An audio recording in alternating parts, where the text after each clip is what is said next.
Bueno, buenas tardes con todas, todos y todes. Mi nombre es Javier Urza de Veloc y estoy como consultor internacional de la OPS, trabajando en participación comunitaria. Y como verán, bueno, un poco el enfoque, este es el segundo webinario comunitario que organizamos, y van a ser tres durante el transcurso de este año. Y aun cuando tienen una fuerte impronta y vinculación con la enfermedad avanzada, este webinar y probablemente el próximo y último de este año tienen que ver más con una mirada holística, con una mirada más transversal en lo que tiene que ver con la participación de la sociedad civil, entre otras cosas en cuestiones que tienen que ver con integrar la respuesta al VIH, las ITS, la tuberculosis y las hepatitis virales, y cómo esto tiene, por supuesto, un impacto en el diagnóstico oportuno y tratamiento del VIH y otras infecciones, pero sobre todo el VIH y cómo el acceso a todos los insumos necesarios para prevenir o reducir la mortalidad evitable de las personas con VIH es un poco el objeto de estos webinarios y del proyecto que estamos trabajando la OPS con Unitaid. Entonces, el día de hoy tenemos la suerte de que nos acompaña Mónica Alonso, que es jefa del equipo de VIH, ITS, tuberculosis y hepatitis virales, quien nos va a dar las palabras de bienvenida. Y también les quiero presentar a Karen Danaway, perdón, que viene de la Fundación Llaves y además es representante de nuestra región en la Junta Coordinadora de la ONU-SIDA. También nos acompaña Hortensia Peralta, que es asesora regional para prevención del VIH y las ITS de la OPS, y Antonio Camiro, que es del equipo de enfermedad avanzada, trabaja en todo el tema de investigación y también acompaña todo lo que tiene que ver con tratamiento y cuidado de enfermedades avanzadas de las personas con VIH. Entonces, sin más, le pido a Mónica si quiere abrir esta sesión, por favor. Muchas gracias, Javier. Buenas tardes. Vamos a hablar hoy sobre la eliminación de la infección por el VIH, ¿no? Entonces estaríamos pensando en los conceptos de reducción de las nuevas infecciones y reducción de las muertes por SIDA. Y entonces, ¿qué es lo que pasa, no? Bueno, tenemos estos avances biomédicos como el tratamiento antirretroviral, las pruebas rápidas, la PrEP, la PEP, y todos son de eficacia probada, pero con estos tratamientos eficaces y estas estrategias que tenemos, bueno, el VIH sigue afectando a millones, miles y millones de personas en nuestra región y en el mundo, ¿no? Entonces, sabemos que no basta solo con tener estas intervenciones biomédicas, ¿no? Hay que considerar otros aspectos como el estigma, la desigualdad, las necesidades específicas de las personas, la aceptabilidad y también aspectos como la desinformación. Entonces, la participación comunitaria realmente es crucial. Nosotros lo vemos así para la respuesta y necesitamos de todos ustedes, de los líderes comunitarios, también de familias, jóvenes, personas que viven con VIH, es decir, bueno, de todos, ¿no? Apoyando el diálogo, apoyando a personas que viven con VIH, promoviendo las pruebas, la autoprueba, el acceso a los servicios de salud en un marco aceptable para las personas, en un marco de respeto a los derechos humanos, ¿no? Y adecuado a sus necesidades. Y bueno, todos sabemos de un montón de valor añadido del trabajo de las comunidades, por ejemplo, de acercarse a hacer la prueba de VIH, información, redes de apoyo, etcétera, ¿no? Y quería comentar antes de dar completamente la bienvenida, pero un poco que también vayamos pensando en este webinario y en nuestro accionar cómo en este contexto actual tan retador, es muy importante la integración de enfermedades, ¿no? Para tener realmente una atención más completa, para ser más eficientes. Pensemos, por ejemplo, que las personas que viven con VIH pues también tienen otros retos de salud, pueden enfrentar tuberculosis o hepatitis o enfermedades cardiovasculares como la hipertensión o problemas de salud mental. Por tanto, es muy importante que la participación comunitaria englobe, abarque estas otras necesidades de salud, ¿no? Bueno, y entonces, pues este es el segundo diálogo que se realiza para compartir información. En este caso vamos a tener una sesión, una presentación sobre PrEP, también otra presentación sobre enfermedad avanzada y también vamos a contar con FEI para conocer la perspectiva de sociedad civil, ¿no? Y las comunidades para el acceso. Y después tendremos la oportunidad de un diálogo que Javier moderará para también entender sus perspectivas, ¿no? O sea, que tenemos ambos componentes, una parte de información y otra parte de compartir y reflexión y compartir las diferentes perspectivas con el objeto realmente de que, bueno, este webinario es un pasito en todo un accionar, ¿no? Pero también queremos que tenga un efecto potenciador y sabemos que unidos realmente, o estamos convencidos que unidos podamos poner fin al VIH y este es un paso más. O sea que muchas gracias, Javier, por invitarme a dar algunas palabras. Muchísimas gracias, Mónica, y sabemos que tienes una cantidad de prioridades que compiten, así que cuando necesites ir a la siguiente reunión o a la siguiente crisis, esta no es una crisis, mil gracias por estar y abrir este evento. Una cuestión que me olvidaba al principio es que el formato de este webinario, ustedes pueden dejar comentarios en el chat, preguntas en el chat, y además hay otro espacio que se llama preguntas y respuestas o Q&A, donde también pueden dejar preguntas y comentarios. Durante la primera presentación que va a comenzar ahora, yo les voy a poner un vínculo en el chat y en la sección de preguntas y respuestas, que es básicamente entrar a un formulario muy sencillo donde ustedes pueden dejar comentarios, sugerencias y preguntas que no podamos leer en esta sesión. Así hicimos en el primer webinario y tuvimos mucha riqueza de comentarios durante la sesión y después de la sesión en ese formulario que nos permitió hacer un informe que colabora en cómo navegamos el proyecto de UNITAID sobre enfermedad avanzada y otras actividades como las que va a presentar un ratito Hortensia, por ejemplo. Entonces, recuerden que para participar lo más que se pueda, tienen el chat, tienen el QIA, y ahora al ratito, durante la presentación de Hortensia, solo les voy a poner un vínculo de un formato que solo tiene una pregunta, que es preguntas y comentarios. Entonces, sin más, le pido a Hortensia Peralta, que es asesora regional de prevención de VIH y ITS, que empiece con su presentación. Gracias, Hortensia, por acompañarnos.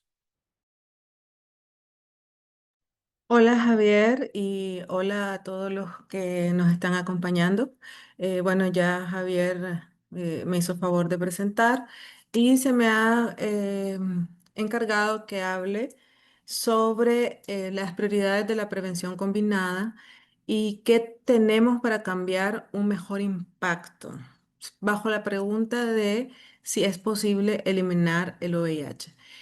Vamos a hablar primero del concepto de eliminación de VIH. Hablamos de la reducción de las nuevas infecciones por VIH al menos un 90% en relación a las nuevas infecciones que se presentaron en el año 2010 y la reducción de la mortalidad en un 90% comparada con la mortalidad en un 90%.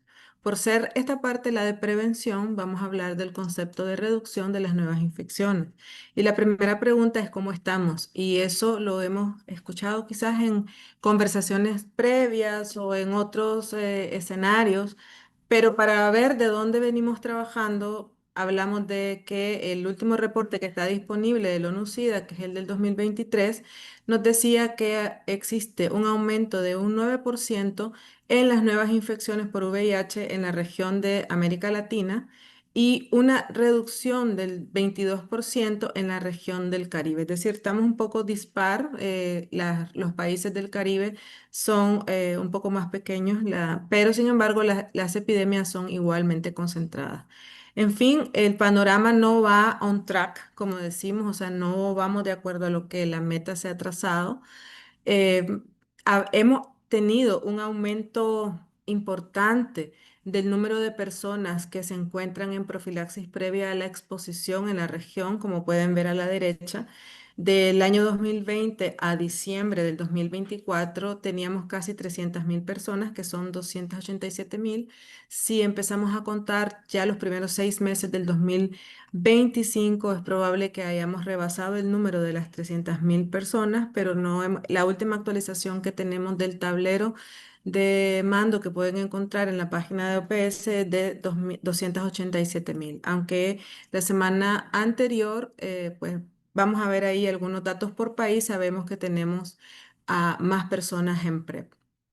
¿Y por qué hablamos de PrEP en el camino de la reducción a las nuevas infecciones? Porque dentro de las prioridades de la prevención combinada está aumentar el número de personas que se encuentran en riesgo de adquisición a que reciban una intervención de prevención efectiva probada, como bien hablaba Mónica, sea la profilaxis previa a la exposición, si son personas que se encuentran con un resultado de VIH negativo y se encuentran en una situación de alto riesgo de adquisición, ya sea porque no utilizan preservativo de forma consistente, son parejas serodiscordantes de una persona con un VIH que no está virológicamente suprimida o han tenido una infección de transmisión sexual en los últimos 6 meses o simplemente en este momento no se identifica como una persona que pertenece a grupos de población clave, pero desea recibir la PrEP. Entonces, esta persona debería recibir la PrEP y una persona que ha estado expuesta en las últimas 72 horas debería de recibir profilaxis post-exposición. Y cuando nosotros hablamos de esto tan fácil, de que si después de una prueba de VIH el resultado es negativo, hacemos el análisis de si ha estado en riesgo, no ha estado en riesgo, tiene riesgo, quiere PrEP, no quiere PrEP, pensamos realmente que para la persona puede ser muy fácil venir y recibir la profilaxis previa a la exposición, pues una persona que no esté enferma. Estamos pensando en que los servicios de salud van a brindar una prueba de VIH que está de forma rápida, es un test point of care en el sitio de cuidado, que nos da un resultado después de 30 segundos y que solamente necesita realmente una punción en el dedo, una gota de sangre y una espera y una información que en 10 minutos podemos tener un resultado reactivo o no. ¿Qué pasa? El único requisito para que la persona pueda recibir la profilaxis previa a la exposición es que sea VIH negativo. Pero cuando nosotros pensamos en esta jornada ideal, vemos que no es tan sencillo porque la persona que llega a pedir un servicio de PrEP puede ser que en ese servicio no se brinde la PrEP. Puede ser que en ese momento que llega, que es cuando tiene disponibilidad por su trabajo, porque en ese momento tuvo la oportunidad, no está cerrado o la prueba rápida no está disponible porque la están haciendo realmente no rápida, sino a través de una punción en la vena, en un laboratorio que requiere una persona especializada para poder sacar la sangre a través de un dispositivo, ya sea jeringa o un vacutainer o una simple mariposita, pero que ya no es la punción capilar y ya esa persona no se pudo hacer la prueba de VIH el día que llegó porque no estaba disponible, porque no se pudo, o cuando comenzó la PrEP no se pudo llegar a hacer la PrEP, la prueba de VIH de control o porque sencillamente ya no pudo seguir en ese momento. Y finalmente las personas o durante el camino dejan de recibir la profilaxis previa a la exposición o tienen relaciones sexuales sin estar verdaderamente protegidos o van y vienen, van y vienen. Y lo que parecía que era muy sencillo, como por ejemplo aquí el ejemplo que siempre el matrimonio, que parece sencillo, estamos enamorados, vamos a casarnos y vamos a vivir felices para siempre, nos damos cuenta que la vida realmente es más complicada de lo que parece. Y lo que nosotros decimos que venir aumentando el número de personas en PrEP puede ser fácil porque la PrEP oral es barata, está accesible a través de la cooperación técnica del Fondo Estratégico, a través de la cooperación técnica del Fondo Mundial. Puede darse la primera vez, se da un mes, se repite la prueba de VIH y si la persona sigue negativa se le puede dar hasta por 3 a 6 meses. Y estos conceptos que venimos barajando en los últimos años y que hemos venido trabajando con las personas, con las comunidades, con las organizaciones de sociedad civil, con los ministerios de salud, han logrado tener un impacto, han logrado tener un aumento en el número de personas. Nosotros vamos siguiendo el monitoreo de la implementación de la PrEP y ustedes me han oído hablar de estos números antes. Ustedes pueden ver aquí que el país que sigue teniendo más número de personas en PrEP es Brasil, que a diciembre del 2024 165.000 y según la información del tablero propio de ellos, al viernes de la semana pasada tenían 189.000 personas, significa que han aumentado más de 30.000 personas en los últimos meses. Eso, si proyectamos, las metas que tiene Brasil son 300.000 personas para el final del año 2026. Entonces vamos aumentando en el número de personas y empezamos a ver, no podemos decir una reducción a nivel regional, pero empezamos a ver una línea de nuevos diagnósticos que empieza a contenerse y que queremos que la tendencia vaya hacia la reducción. Para esto es necesario aumentar la cobertura de la profilaxis previa a la exposición entre quienes, principalmente entre las personas que tienen mayor riesgo. Estos son los grupos de hombres que tienen sexo con hombres, las mujeres transgénero, las mujeres trabajadoras sexuales que no utilizan preservativos, ya sea con sus clientes o con sus parejas. En fin, las personas que usan de forma consistente un preservativo deberían de tener accesibilidad a tener la PrEP. Nosotros midiéndolo sobre los grupos de población clave, vemos que hasta diciembre del 2024 tenemos apenas una cobertura del 12% de las personas que deberían o que son candidatos o que están susceptibles a recibir la PrEP.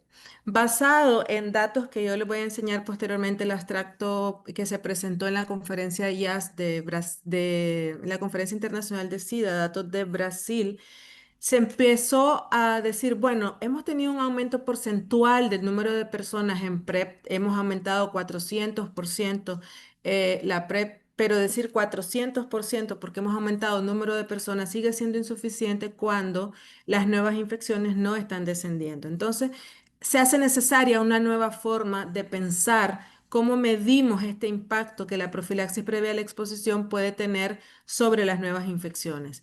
Y Brasil empezó a explorar el ratio o la proporción de personas en tratamiento con PrEP, o sea, en profilaxis previa a la exposición, versus los nuevos diagnósticos de VIH. En este caso tenemos los del 2023 porque todavía no tenemos los nuevos diagnósticos del 2024, es decir, que este ratio puede ser aún mayor, y sobre todo con el número de personas de PrEP que hemos visto en el tablero de Brasil la semana pasada.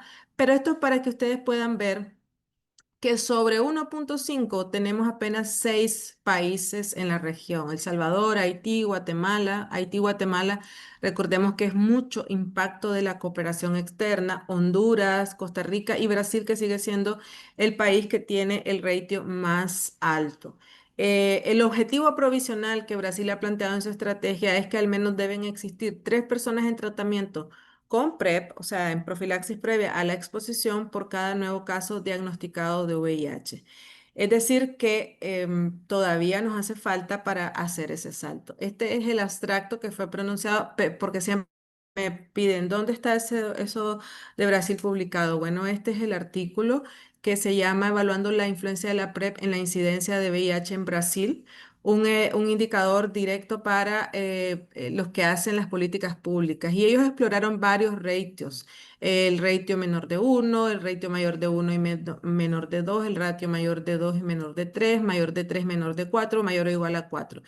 Y con una diferencia estadísticamente significativa, ellos empiezan a ver un impacto en la incidencia a partir del ratio 3:1. Y a través de este primer análisis, ellos concluyen que la correlación entre una mayor proporción de personas en PrEP y nuevos diagnósticos de VIH con una menor incidencia de VIH, aunque no está, o sea, no es un efecto directo, casual, 100%, sugiere que el uso generalizado de la PrEP en las ciudades donde el indicador de eficacia de la implementación de la prevención combinada es el ratio mayor de 3:1, indica una red eficaz de atención y prevención del VIH. Es decir, En palabras simples, ellos empezaron a ver una reducción de la incidencia de VIH en aquellas ciudades donde el indicador era al menos 3,1 o superior.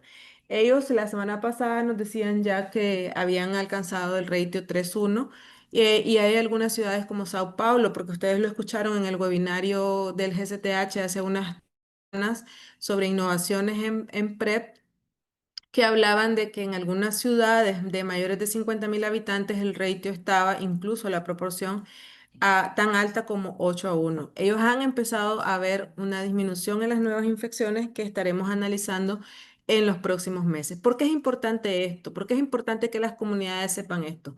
Porque es importante que sepamos cuál es la cooperación técnica que la OPS da a los países, a las comunidades para poder monitorear el trabajo que vamos haciendo de forma conjunta.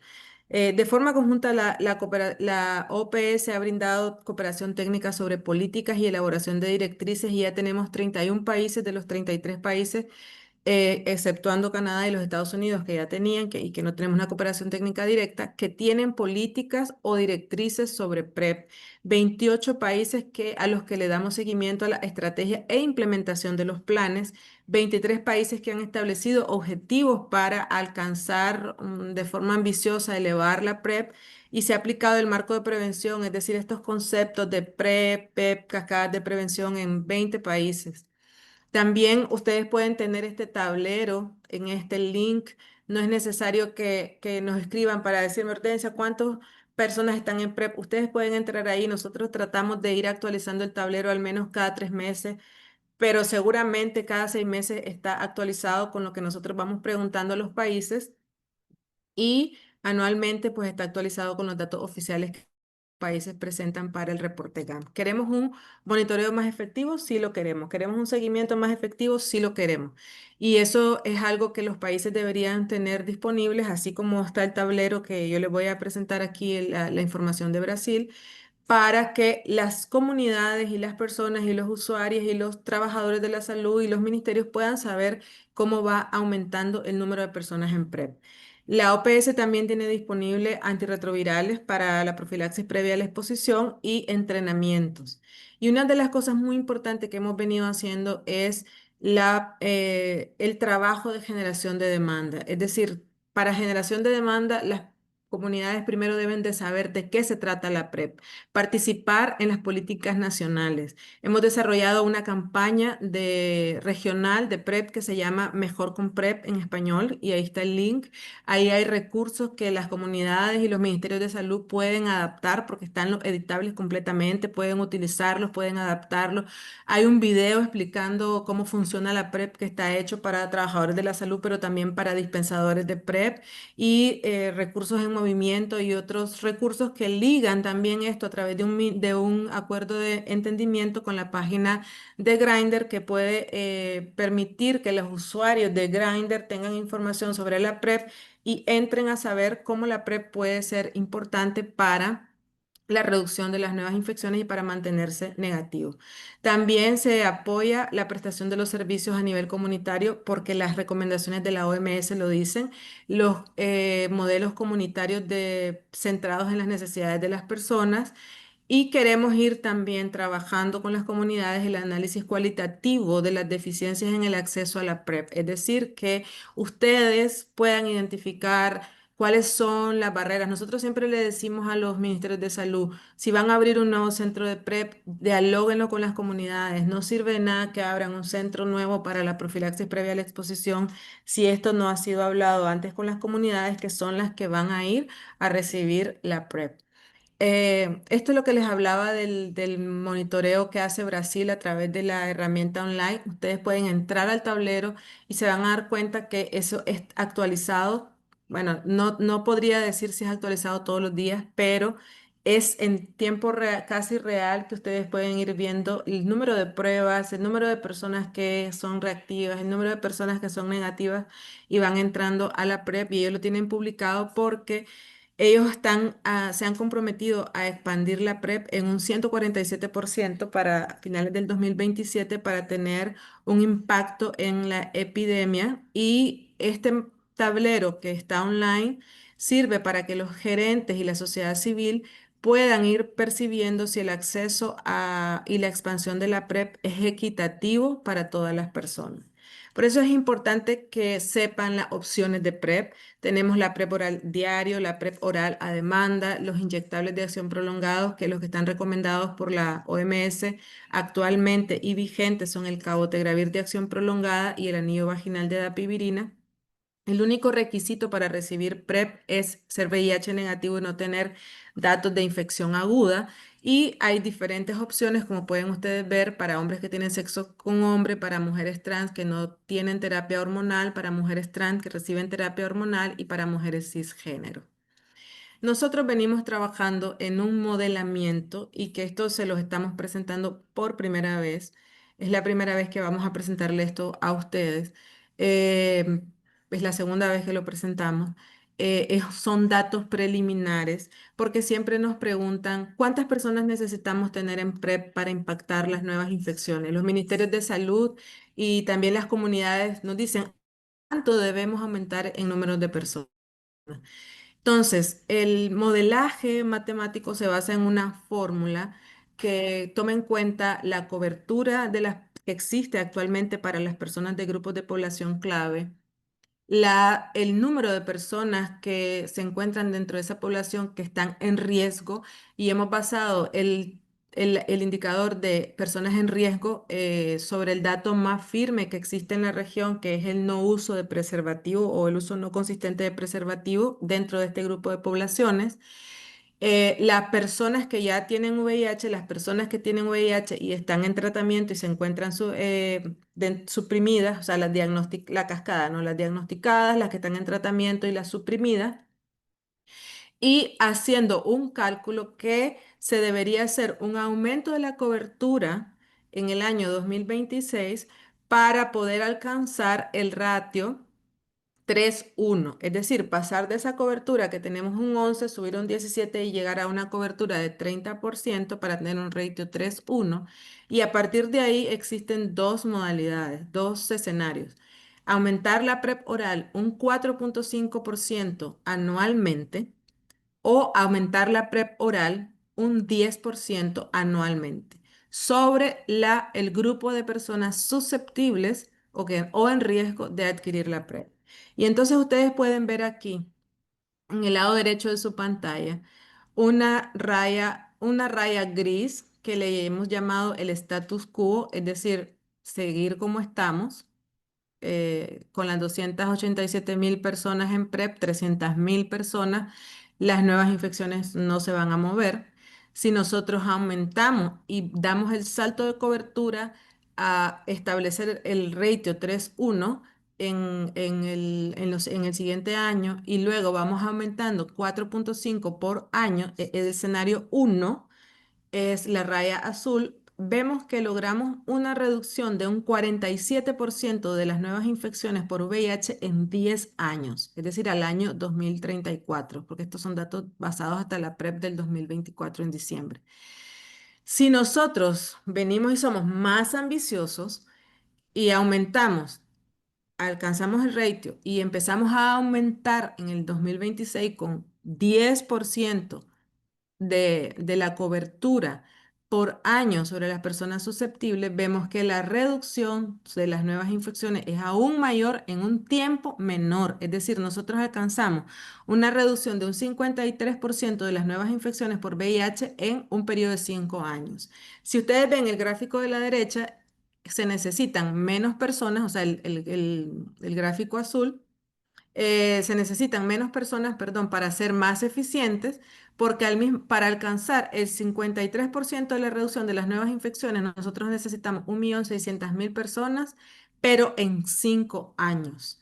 Nosotros, si esperamos hasta alcanzar los 10 años, vamos a reducir las nuevas infecciones, pero vamos a ser menos efectivos porque vamos a reducir solamente un 47% de las nuevas infecciones. Y quiero que estemos claros que es un modelo matemático, que se basa en fórmulas, que también puede ser afectado en si aumentamos más el número de diagnósticos, que si aumentamos más el número de personas que se vinculan al tratamiento, si mejoramos la supresión oral, porque son todos los escenarios. Este es el impacto que se le da únicamente a la PrEP Y por eso es que es muy importante que trabajemos en la generación de demanda, porque nosotros podemos impactar las nuevas infecciones si aumentamos drásticamente, pero también rápidamente, el número de personas que se encuentran en PrEP oral.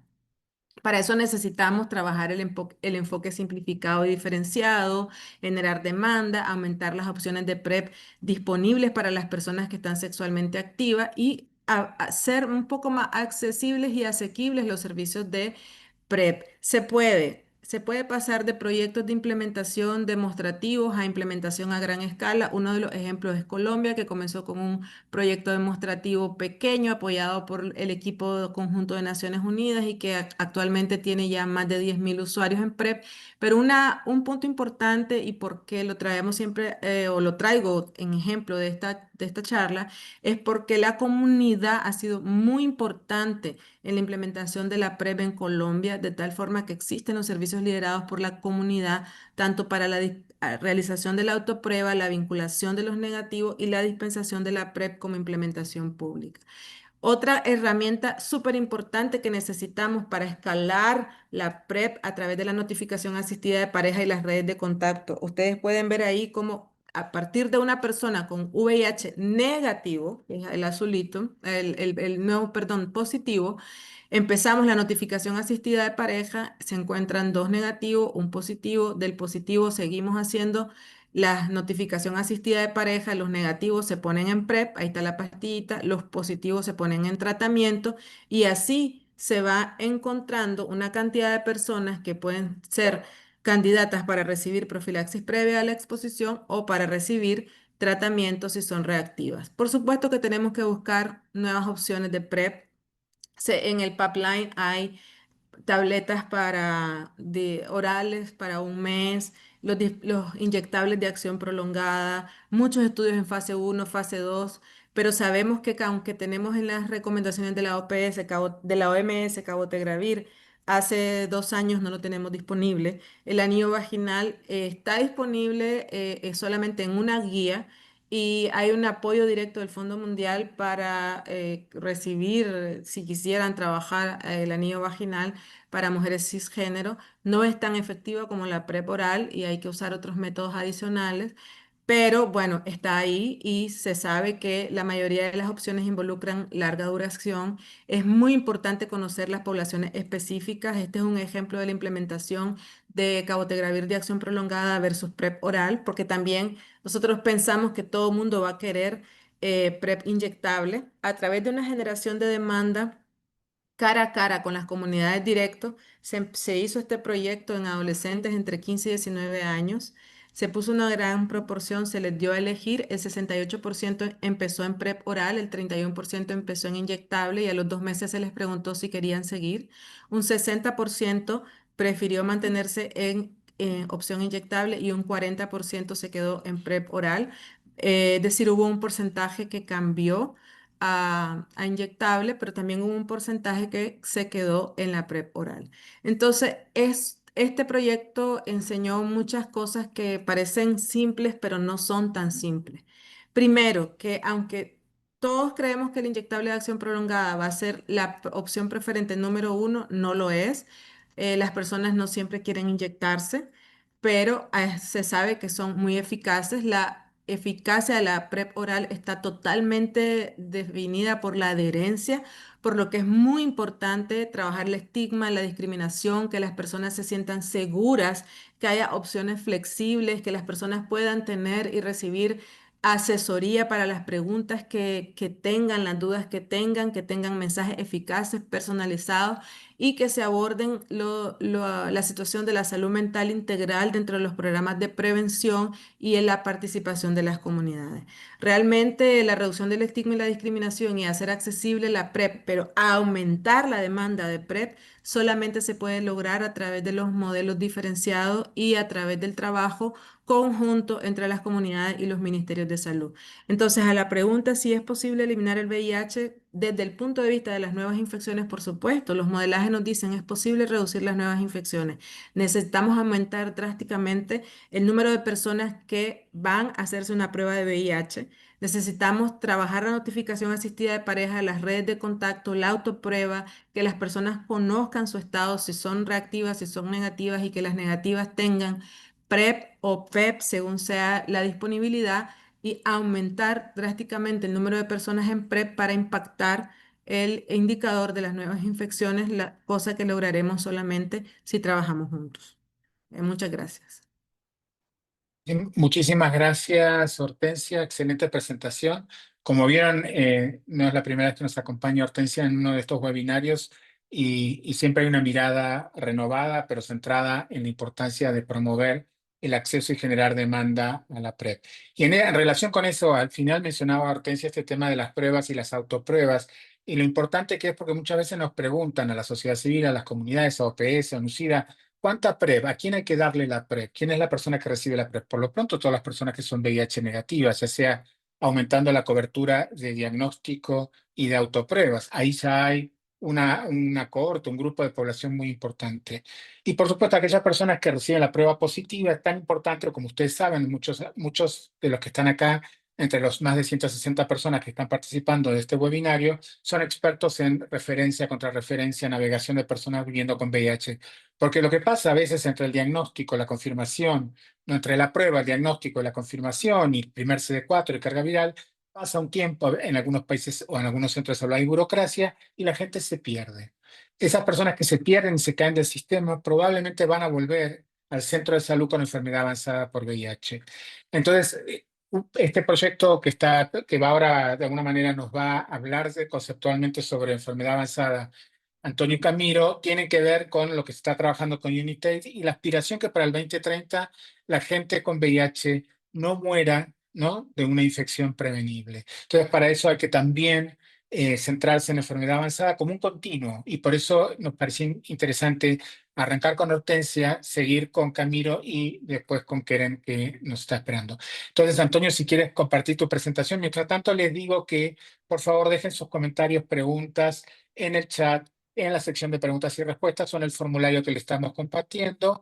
Xiomara, vamos a ver sobre el final de las presentaciones para abrir el micrófono a algunas personas. Entonces, Antonio Camilo Zúñiga, colaborador del tema de investigación y enfermedad avanzada, te pido por favor que empieces tu presentación. Gracias. Vale, muchísimas gracias, Javier. Bueno, entonces, muchas gracias por la presentación. Voy a iniciar. Pues primero, dividí mi plática en tres partes para darle como una continuidad lógica. Primero vamos a empezar por hablar como tal sobre la definición de enfermedad avanzada y un poco de qué implica esto, ¿no?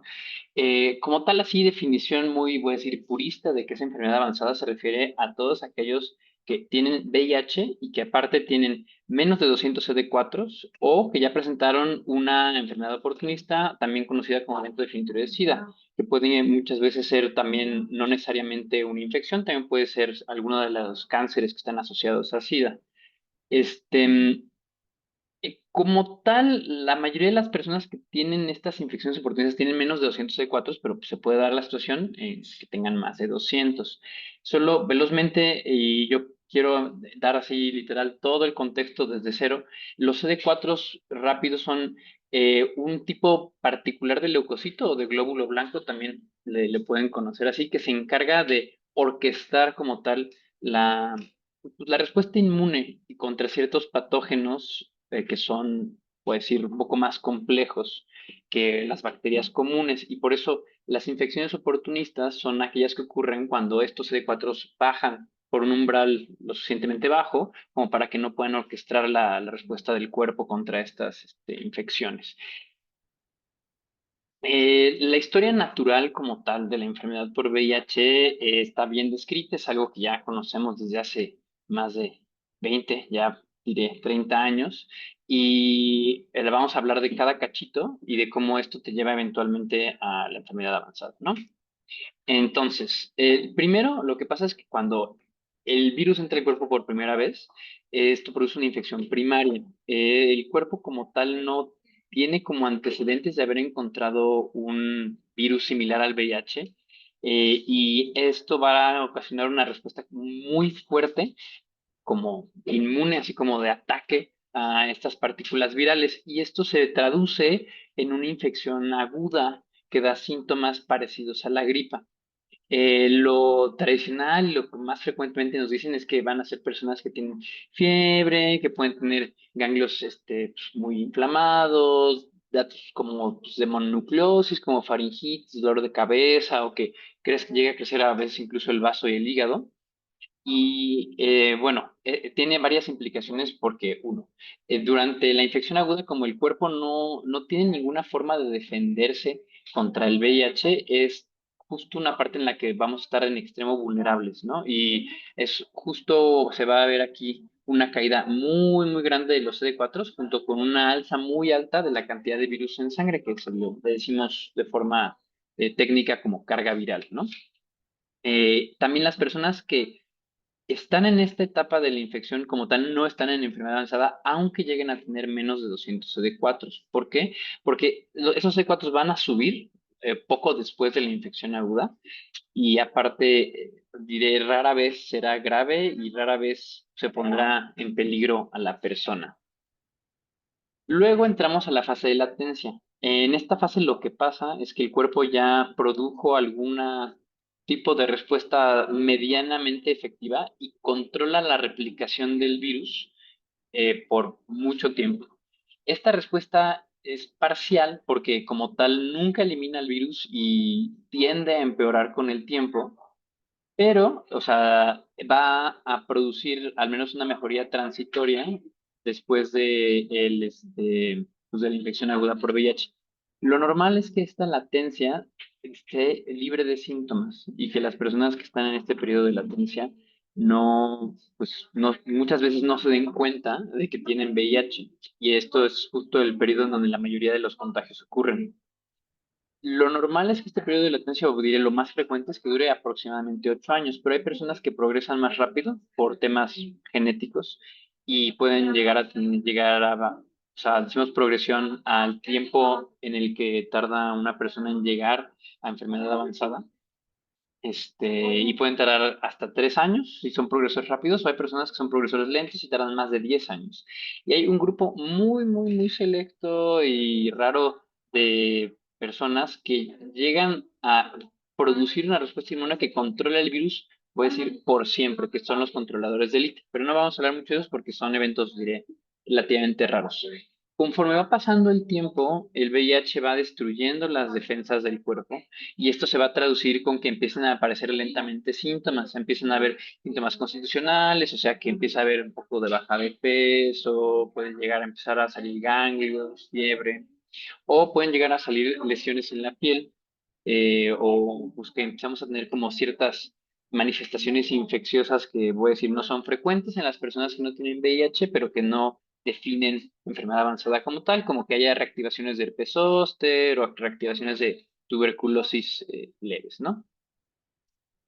Después de que pasa todo este tiempo, voy a decir, de destrucción del sistema inmune progresiva, llega un punto en donde ya se llega a enfermedad avanzada, lo que antes le decíamos SIDA, que este es el umbral de los 204 o de las infecciones graves que mencioné previamente. Y de aquí en adelante todo va en picada rápidamente. Cuando se cruza este umbral, cualquier tipo de, puede decir, agente externo puede producir estragos en el cuerpo y muchas veces puede llegar a poner a las personas en situaciones críticas en el espacio de pocas semanas, días. Y bueno, lo que realmente define para el manejo y para la importancia en la vida de las personas la enfermedad avanzada, o al menos en momentos inmediatos, es el tema de las infecciones oportunistas, ¿no? De que esas vamos a desglosarlas un poco más después. Ahora, sí quiero tomarme un pequeño espacio para hablar del por qué ocurre esto, ¿no? O sea, por qué la gente llega a tener enfermedad avanzada. Bueno, la verdad es que esta no es una respuesta fácil. Hay muchas causas que se relacionan a que las personas no puedan acceder al cuidado apropiado en su momento y que detecten la enfermedad por VIH en etapas tempranas y que no, pues que puedan tratarse antes de llegar a enfermedad avanzada. Unas de las que voy a mencionar son pues, las causas sistemáticas, o sea, problemas como tal del sistema de salud que no puedan ayudar o acomodar de forma correcta el tratamiento del VIH, como lo son una mala comunicación médico-paciente, que el sistema no tenga los insumos para detectar o tratar de forma oportuna el VIH, que los mismos proveedores de salud no quieran ofrecer ese tratamiento. También hay causas personales, o sea, de los usuarios del sistema de salud, que ahí son que las personas como tal se sientan en bajo riesgo y que no busquen la atención, que la busquen pero sientan estigma, ya sea de ellos, de la sociedad o de los servicios y que por lo mismo no se quieren hacer la prueba, que lleguen a hacerse la prueba pero que luego no quieran continuar con la atención por el motivo que sea, ya sea por negación, por falta de seguridad laboral o económica, por que alguien los amenace, o sea, hay una gran cantidad de posibles causas de esto, ¿no? Entonces, hablando de las infecciones oportunistas, que como mencioné, diré, son muy relevantes, son los que definen como tal el problema de la enfermedad avanzada. El VIH por sí solo rara vez mata a las personas, rara vez las pone como en peligros graves, ¿no? Lo que por lo general produce la mortalidad asociada al VIH son las infecciones a las que éste nos predispone. Y entre menos de 4, eso se ve muy bien aquí en esta gráfica, va a haber más infecciones graves a las que podemos predisponernos o estar como, diré, vulnerables a tener, ¿no?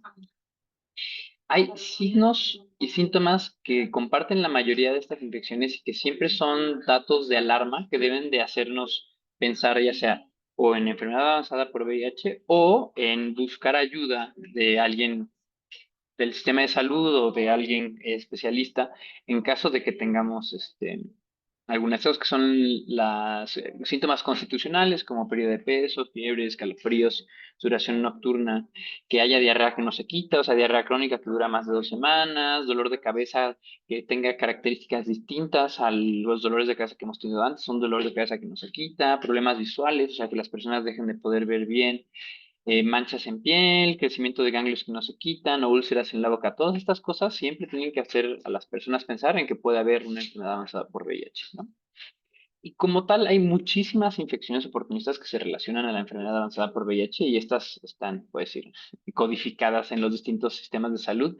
La clásica en la que pueden llegar ustedes a ir muchas veces es la lista de la CDC, que antes, y digo antes de que hubiera terapia antirretroviral, clasificaba los estadios de la enfermedad por VIH por letras y números, dependiendo de si tenían o no cierto umbral de CD4 o que tuvieran un evento definitorio de SIDA.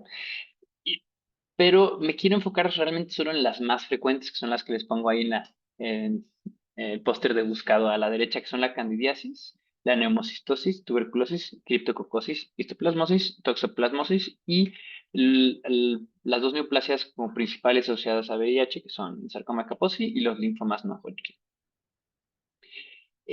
¿Por qué es importante conocer estas infecciones oportunistas y hablar de ellas? Porque esas son las que realmente matan a las personas que están en enfermedad avanzada y que muchas veces son prevenibles y tratables si se detectan a tiempo. Y pues una vez que alguien se capta con alguna de estas infecciones y se da tratamiento, pues puede tener una vida, diré, normal después de esto y ya sin riesgo de morir por una infección oportunista.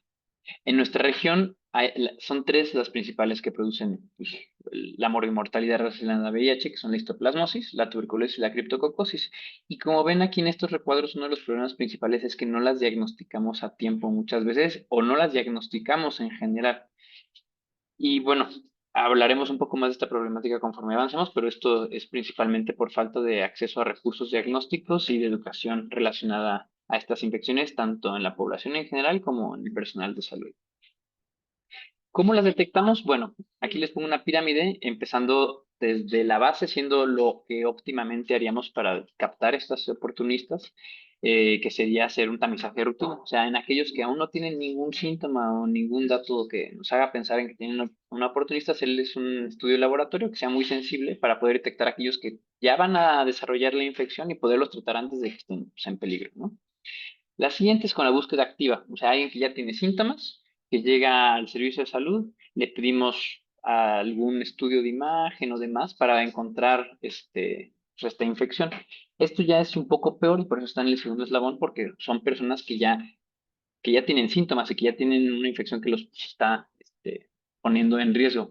Y ya la última, puede decir, línea de detección que usamos ya por lo general solo en personas que están muy graves es el examen físico. Cuando alguien ya tiene manifestaciones clásicas de una infección oportunista y ya se le nota, por ahí decir, cuando se le explora, como uno de los mejores ejemplos siendo el sarcoma de Kaposi, por lo general esto implica que ya está muy avanzada y que muchas veces ya puede ser muy tarde para dar el tratamiento apropiado y evitar malos desenlaces. Ahora, hablando de cada una de las oportunidades importantes a conocer. Primero, la tuberculosis. ¿Por qué empezamos con la tuberculosis? Porque pues, es la que más frecuentemente se encuentra en las personas con enfermedad avanzada y que más muertes produce en las personas con enfermedad avanzada. La tuberculosis como tal ocurre o es causada por una bacteria, una micobacteria en específico, que es el bacilo de la tuberculosis. Es una bacteria que tiene distribución mundial, está en todos lados, no hay ni un solo país en el mundo, excepto la Antártida, que no tiene tuberculosis, y se transmite de persona a persona. Como tal, los síntomas clásicos asociados a tuberculosis son los síntomas constitucionales, o sea, fiebre, pérdida de peso, diaforesis nocturna, y lo más común es que sea una infección respiratoria, o sea, la tuberculosis se transmite por gotas, por aerosoles, por vía aérea, pues, ¿no? O sea, porque alguien tosa y saque a la tuberculosis y se contagia a otra persona. Y por lo mismo, la mayoría de las veces va a haber síntomas respiratorios. Lo más frecuente en las personas con enfermedad avanzada es que tengan lo que le decimos el patrón miliar, que son estos micro puntitos blanquitos en las radiografías, que son por invasión de la tuberculosis ahí que está intentando el cuerpo contenerla. Pero la tuberculosis realmente puede irse a cualquier parte del cuerpo y 4 de cada 10 personas con enfermedad avanzada llegan a tener tuberculosis o sea, fuera de los pulmones, que le decimos tuberculosis extrapulmonar. Este tipo de tuberculosis tiende a ser más peligroso, puede irse a los huesos, puede irse al cerebro, puede irse al hígado, puede irse a la médula ósea, puede irse a donde sea. Y ahí siempre es mucho más difícil de tratar y es mucho más difícil de detectar también. Ahora, hablando de la detección, ahorita el estándar y la prueba que se tiene que hacer siempre que se sospeche que alguien tiene tuberculosis es una prueba molecular, o sea, una prueba que busca el ADN como tal de la micobacteria para pues, detectarla y poder dar un diagnóstico rápido. La gran ventaja de estos diagnósticos es que también muchas veces nos hablan de si tiene resistencia a los tratamientos de primera línea o no, y si necesitaría la persona un, puede decir, seguimiento más especializado con acceso a distintos fármacos. Y la prueba que más frecuentemente van a escuchar que se utiliza para esto es el GeneXpert, que es el que está más diseminado en la región. Hay otras pruebas, bueno, o mejor dicho, algunas de las desventajas de las pruebas moleculares es que requieren de cierta infraestructura para poderlos usar. O sea, no, o es difícil que tengan un GeneXpert de campo varios lugares. La mayoría de las veces va a estar en un laboratorio, puede decir, más grande o más establecido. Y hay ciertos sistemas ahí de referencia para que la gente tenga acceso, pero pues, tiende a ser más complicado que la gente tenga acceso grande a pruebas moleculares. Entonces, una de las otras estrategias que están ya presentes para diagnosticar TB específico en las personas con enfermedad avanzada son las pruebas de antígenos, en específico la del LAM, que son las siglas del lipoarabinomanano, y es una parte de la pared de la tuberculosis que se excreta en la orina y que se puede detectar con estas pruebas. El tratamiento como tal de la TB es pues, el tratamiento oral muy largo, que es con isoniazida de rifampicina, pero bueno, no vamos a entrar en esos detalles. La siguiente infección oportunista importante que quiero mencionar son la histoplasmosis, que es una infección muy parecida a la tuberculosis y que ocurre por un hongo que es el Histoplasma capsulatum. Este hongo tradicionalmente vive en lugares donde hay guano o popó de pájaro porque tiene mucho nitrógeno y ahí es donde crece. Los síntomas que da la histoplasmosis son para fines prácticos los mismos que da la tuberculosis y es parte del problema que hay para detectarlo y diagnosticarlo, porque muchas veces a los doctores nos educan para pensar siempre en tuberculosis y no necesariamente en histoplasma. También otro gran problema es que en muchos lados del mundo no hay pruebas para detectar histoplasma bien. Así como en TB, también hay un antígeno urinario que se utiliza para detectar histoplasmosis y que también esperamos pueda estar más disponible en la región conforme hagamos más intervenciones.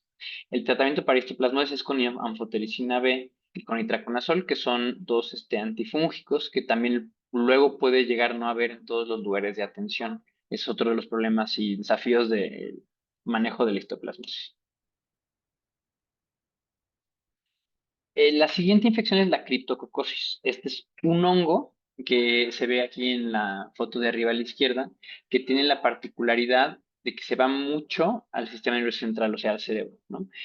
Aquí lo que produce el hongo es que tapa la salida del líquido que está alrededor del cerebro, que es el líquido cefalorraquídeo, y esto pues, produce meningitis y eventualmente pues, es letal, ¿no? Esta es la infección oportunista más letal de todas, o sea, la que si la contraes, más probabilidad tienes de morirte por tenerla, ¿no? Los síntomas que da son los asociados a estas inflamaciones como de alrededor del cerebro, de las meninges, y el principal es el dolor de cabeza, aunque es muy importante siempre pensar que las personas con enfermedad avanzada pueden tener pocos síntomas por la poca respuesta inmune que tienen. También pueden presentar alteraciones del estado de alerta, o sea, que se empiezan a confundir las personas, que se les olviden las cosas, o pueden llegar hasta tener convulsiones. De igual manera, con las otras dos enfermedades que les mencioné, la forma más práctica de diagnosticar esta enfermedad es con un antígeno que se puede tomar en cualquier lado, en este caso es de sangre, pero también se puede tomar de líquido cefalorraquídeo, que es el que hablamos que tiene alrededor del cerebro de las personas. El tratamiento para criptococosis es mucho más complicado que el de las otras dos enfermedades porque implica un tratamiento de un año, quien tiene que recibir una inducción, o sea, hace un esquema inicial muy fuerte de antifúngicos con anfotericina B liposomal, flucitosina y fluconazol en el mejor de los casos. También parte del problema es que en muchos lados no hay acceso a estos antifúngicos en la región. Camilo, te quedan 3 minutos. Ok, entonces voy a saltarme directo a las intervenciones. Por Muchas favor, gracias. gracias. Sí, sí, sí. No, tienes toda la razón. Bueno, hablamos de las infecciones oportunistas importantes, entonces, porque esas son las que más gente matan en nuestra región. Entonces, ¿qué podemos hacer nosotros para, reducir la mortalidad asociada a la enfermedad avanzada? Bueno, lo principal es que tenemos que tener un continuo de atención fuerte que ataque todos los distintos puntos en donde pueden tener problemas las personas con VIH. Tenemos que tener más pruebas para detectar VIH, para detectarlos a las personas en estadios menos avanzados, tener pruebas para detectar enfermedad avanzada, o sea, poderles medir CD4 si no necesariamente que tengan que ir a un laboratorio de referencia, poder tener también pruebas para detectar estas infecciones oportunistas de manera temprana con mutamizaje y poderles dar inicio de terapia antirretroviral de forma rápida. También, y otro fenómeno del cual ya no vamos a hablar mucho en esta plática porque se nos está yendo el tiempo, es poder revincular a las personas que están, o sea, que se separan de la atención por algún motivo y poderles apoyar para regresar a tomar antirretrovirales y detectar cualquier otro problema que tengan. Me voy a saltar esta diapositiva y quiero hablar esto en específico de la reintervención. Como tal, los sistemas tenemos para tratar a las personas con VIH, tienen que mejorar, los tenemos que enrobustecer para poder dar todas estas atenciones, o sea, poder evaluar más rápido a las personas y poderlos vincular más rápido a la terapia antirretroviral sin que tengan que venir a múltiples visitas clínicas, que podamos darles unas evaluaciones con apoyos psicosociales y sociales a las personas, porque la gran mayoría de las veces cuando hay problemas de adherencia o problemas de revinculación, pues, los problemas son otros, no necesariamente cosas relacionadas al VIH, son temas sociales o temas de personas que viven en situación de calle o que no tienen acceso a algún otro tipo de ayuda social. Y también, por último, cosas específicas de la población, como por ejemplo, algo que nos pasa en la región es que los grupos indígenas tienen necesidades muy diferentes a los del resto de la población y pues muchas veces están en lugares con poca cobertura o que necesitan alguna clase de apoyo, voy a decir, de traducción cultural para que podamos ayudarlos y darles las ayudas que necesitan. Otra cosa importante que tenemos que hacer para expandir las pruebas es hacer disponible la autoprueba, de los cuales ya hay ejemplos en la región exitosos. Y la otra cosa que estamos nosotros haciendo como parte del proyecto de Unitate, es abrir el acceso a las pruebas de antígeno que ya les comenté hablando de las oportunistas, que pueden ayudarnos a detectar no solo muchos más casos de infecciones oportunistas, sino detectarlos a tiempo, justo cuando aún se puede hacer algo y que las personas no que tengan malos desenlaces. Por último, algo que también estamos haciendo como parte de esta intervención es hacer seminarios de educación, como justo el que estamos haciendo aquí, para justo diseminar toda esta información sobre todas estas infecciones y las cosas que se pueden hacer al respecto para que tanto la comunidad como las personas que dan la atención a las personas con VIH puedan estar actualizados y siempre pensar en estos problemas para poderlos tratar de forma correcta.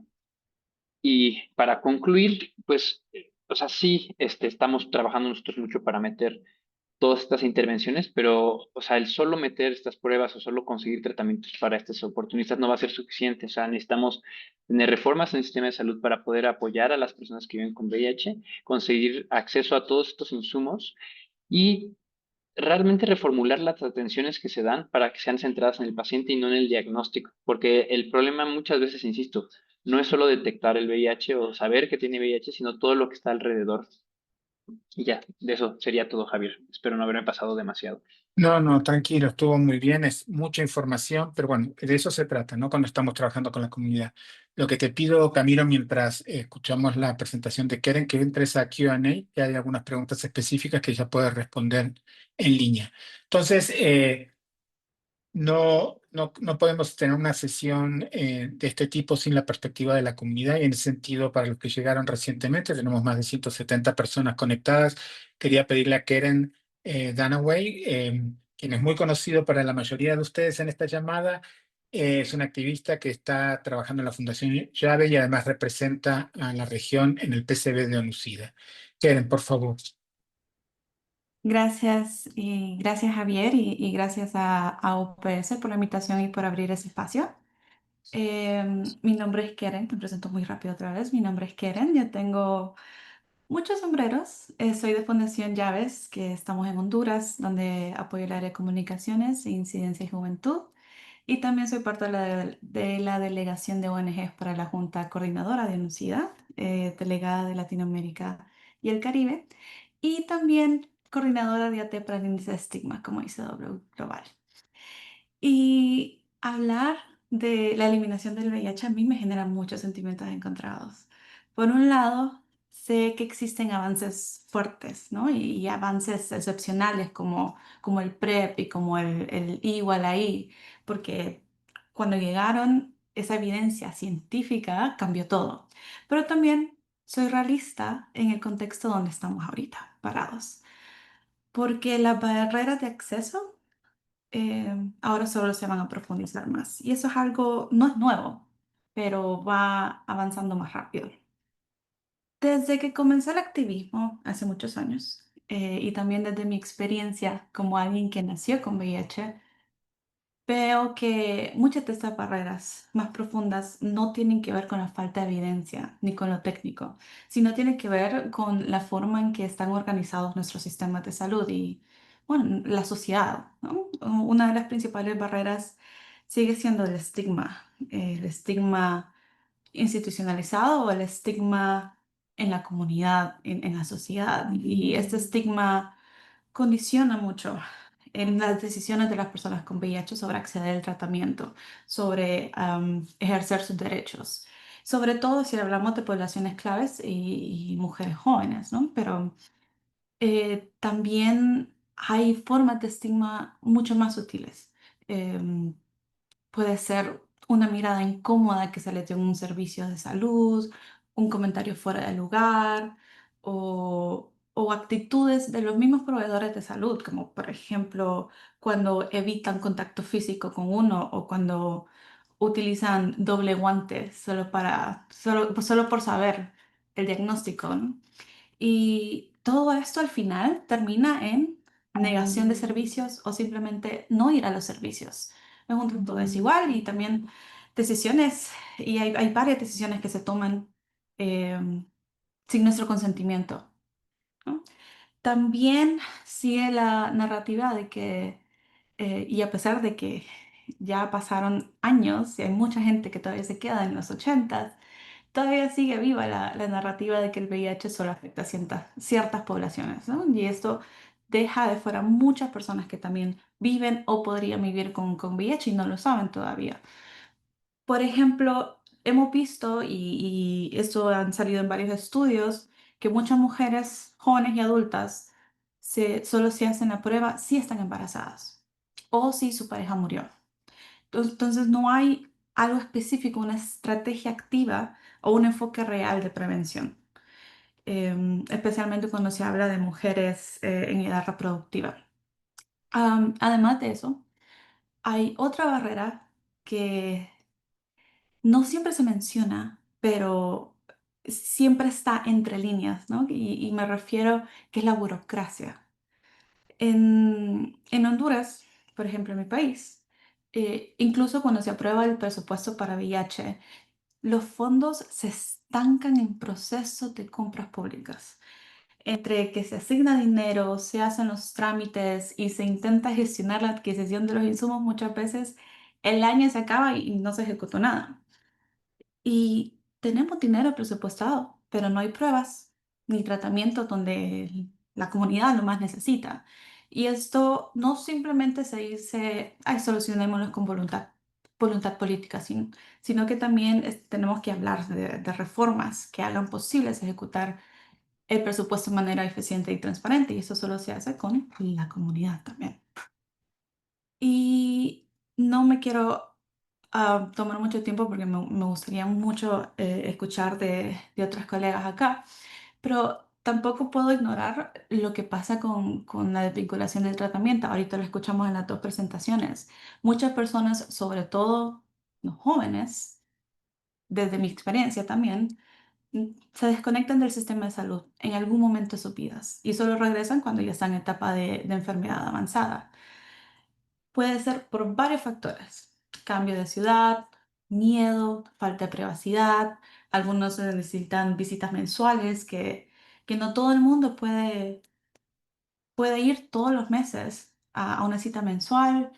Interrumpen la rutina, pocas opciones de tratamiento que se adapten a la vida cotidiana y puedo incluir, y lo incluyo también, es el cansancio. Y no voy a mentir, yo me identifico con este último y en este grupo y entre jóvenes con VIH hasta llegamos a hablar de esas vacaciones de la medicación. Uno, uno de mis primeros recuerdos de infancia, cuando digo primeros, cuando tenía 3, casi 4 años, es que yo estaba llorando porque no me quería tomar la medicina y era una pelea constante porque era caletra líquido y quienes lo recuerdan saben por qué peleaba tanto para no tomármela. Y no es porque no nos importe nuestra salud y es porque de verdad hay obstáculos reales y es por eso importante que comencemos a hablar de estas nuevas opciones de tratamiento que lleguen realmente a las comunidades. Lo vemos en Lenacapavir. Puede representar una gran alternativa para quienes tienen grandes dificultades con la adherencia, para quienes ocupan un poco más de privacidad o incluso para quienes han desarrollado resistencia a otros medicamentos. Y para terminar, volviendo a la pregunta inicial sobre cómo eliminar las barreras, me gustaría responderlo y decir, y ese es el paso 1, ese es el paso 2, ese es el paso 3, pero no voy a inventar un mapa nuevo porque ya todos sabemos lo que hay que hacer. No falta información, lo que falta es voluntad, decisión y recursos. Tenemos toda la evidencia del rol que cumplen las organizaciones comunitarias. No solamente somos aliadas operativas, sino también parte esencial de la gobernanza de la respuesta y que lleguen a quienes más lo necesitan. Y esto es especialmente importante ahora porque muchos programas están pasando a financiamiento doméstico. Y por eso se necesitan modelos de atención integrados que sean liderados por nosotros, la comunidad. Y dentro de esto también se puede traducir a llegar a tener reformas que puedan permitir ejecutar el presupuesto sin trabas y que sí podamos tener acceso a, a, a todos los tratamientos, a todos los tratamientos innovadores como el Lenacapavir, tener abastecimiento sostenido y acercar el PrEP a las comunidades. Y aunque todavía está empezando a llegar a algunos en algunos países, ya se puede ver y hay evidencia de mejorar la adherencia y también dar más autonomía a las personas con VIH. Desde la delegación estamos empezando a trabajar en el reporte de ONGs anual y este sobre servicios integrados dirigidos por la comunidad, que mirarlo desde un mapa de futuro de una respuesta sostenible al VIH. Y vamos a entrevistar varios actores claves, investigadores y también sociedad civil, ya algunos que están en esta llamada ya están mapeados, para poder documentar todo lo que hemos estado hablando hasta ahora. Y nada, solo cierro a que más colegas de sociedad civil también puedan sumarse a la conversación, hablar de otras barreras que no se han mencionado o comentarnos su experiencia nacional o algunas estrategias que están funcionando en otros países y que podamos pensar y estrategizar juntos. Así que gracias, a ver.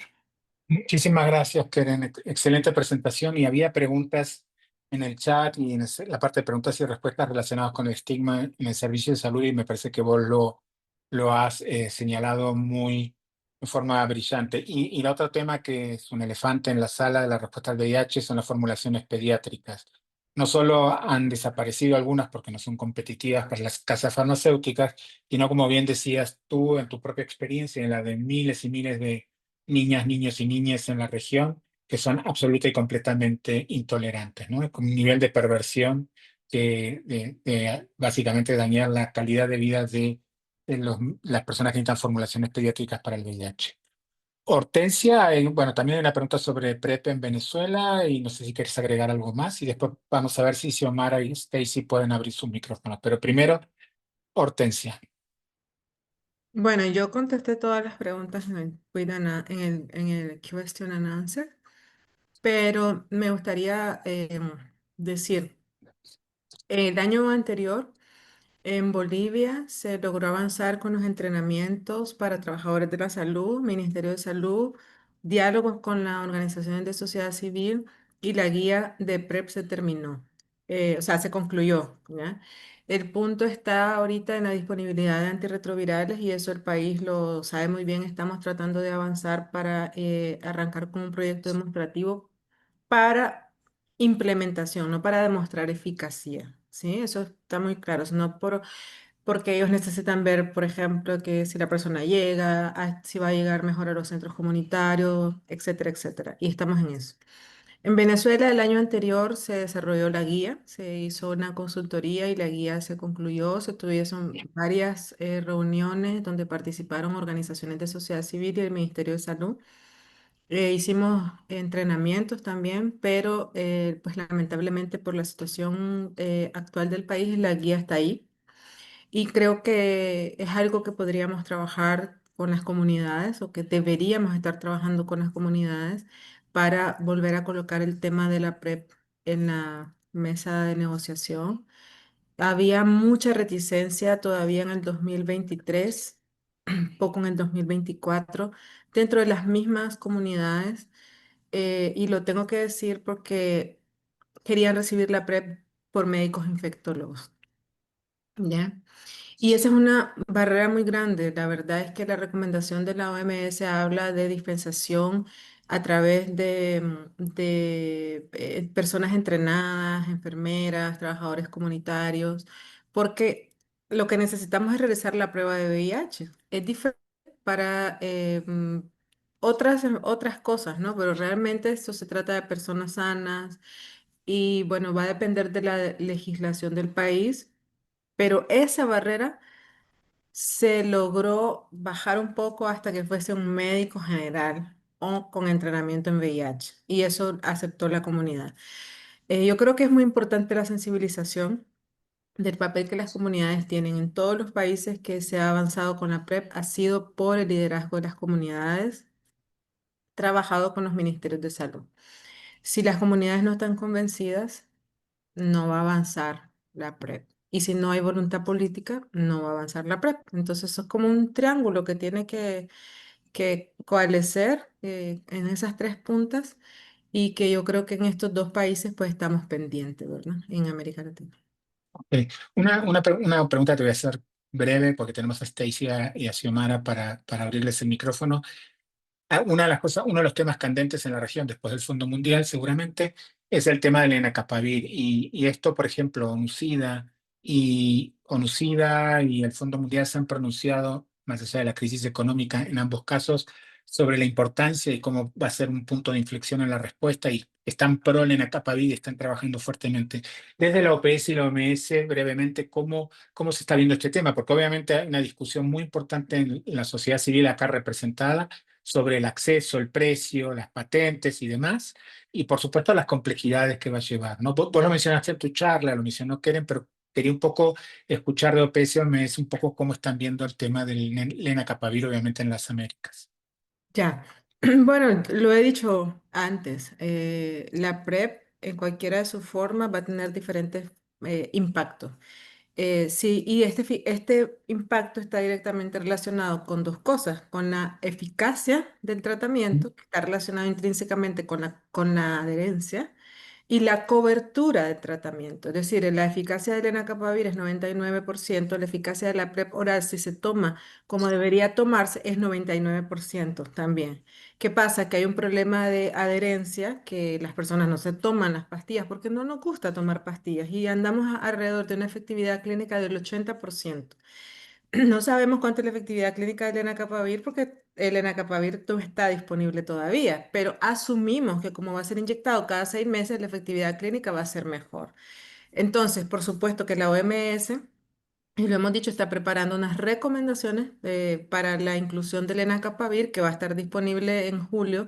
Estamos trabajando para el acceso, pensamos que debe haber acceso a más opciones de PrEP, no solo lenacapavir, sino todo lo que venga de PrEP oral, de acción prolongada, todo debe ser por lo menos el mismo precio que la PrEP oral. Sí, Porque si ya tenemos una intervención que es efectiva, ¿sí? Y que estamos viendo a través del modelaje que puede impactar las nuevas infecciones, debería por lo menos tener ese precio. Es decir, no creo yo que si vamos a hablar de salud pública, sea hablar de equidad o hablar de acceso, sea tener precio exorbitante. Y por supuesto que estamos trabajando para eso, Javier. muchísimas gracias por la aclaración, pues un tema muy importante. Y siempre decimos que el lenacapavir o cualquier versión inyectable, las innovaciones a futuro se van a instalar sobre los sistemas de distribución, oferta y demanda de la PrEP oral. Lo que hay ahora en la región, y como bien decía Hortensia en su presentación, es que estamos muy tímidos todavía con la PrEP oral.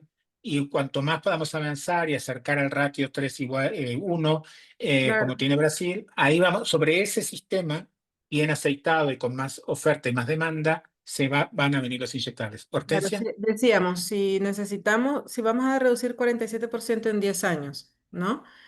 Pero podemos alcanzar más de 55% en 5 años con 1,6 millones de personas, con una efectividad de 80%, porque quizás esto se me olvidó a la hora que estaba, la efectividad que le pusimos al modelo fue 80%. Ahora pensemos en una efectividad del 99%, pues no tenemos que ser graduados en doctorados de matemáticas para saber que si aumentamos la efectividad vamos a reducir aún más. Estamos trabajando en ese modelo también, pero lo que queremos ahorita es que entendamos desde los ministerios de salud que tenemos que ser más ambiciosos en las metas que Sí, estamos planteándonos para el número de personas en PrEP y que trabajemos juntos desde las comunidades para que ese mensaje llegue claro. Necesitamos más personas en PrEP y que las personas también se adhieran a los tratamientos. perfecto. Muchísimas gracias. Vamos a darle entonces la palabra a Stacy y a Xiomara que han estado esperando pacientemente. Lo que tenemos es poco tiempo, pero bueno, empecemos con Stacy. Un segundo que te permito que puedas. Stacy, ahí está. Buenas tardes a todas, todos y todes. Sí, la verdad es que creo de que se ha hecho un trabajo comunitario muy coordinado con la cooperación internacional y muchos gobiernos. Creo de que la situación con todo lo que estamos pasando es algo con lo que debemos de lidiar. Y creo de que mi pregunta, creo en el chat era, ¿cómo vamos a hacer con países, por ejemplo, donde solo el Fondo Mundial es el único proyecto que da PrEP en los países? Entonces, nos pasa, por ejemplo, en Guatemala y justamente hoy llegó la carta de que ya no podemos dar más PrEP a nuevos pacientes. Entonces, creo que esto se convierte en un desafío muy grande. Hace 2 meses nosotras exponíamos que nos costaba alrededor de $200 mantener una persona en PrEP en 3 meses. Y esto conllevaba mucha situación, ¿verdad? Por ejemplo, nosotras tenemos el proyecto de la unidad móvil y con esa unidad móvil optimizamos muchos recursos. Por ejemplo, no pagamos un espacio físico de una clínica, sino que lo que necesitamos es gasolina y mantenimiento del Ujú. vehículo. Y creo de que todas estas buenas prácticas que tenemos como sociedad civil y como comunidades, creo que deben de justamente adaptarse a estas políticas públicas y a estos manuales, porque, porque creo que desde ahí viene también a paliar esta situación, esta crisis en la que estamos viviendo. Ah, claro. Ujú. Creo que la OPS debe hacer un llamado más firme y muchísimo más estratégico a los países, que los países se acerquen a las comunidades para trabajar juntos, juntas y juntas. Gracias, Cami. Ok, gracias. Vamos a tomar entonces la segunda pregunta, comentario. Lo que decís, Stacy, mientras habilito el micrófono de la colega, es obviamente la variable financiera y que fue mencionada por los expositores, las expositoras, es una cuestión importante. Y como saben, hay grupos de chat y demás que están trabajando a apoyar a la sociedad civil y las comunidades en los países donde empieza la repriorización y reprogramación. Xiomara, por favor. Tenés que abrir tu micrófono, por favor. Ahí está. Adelante.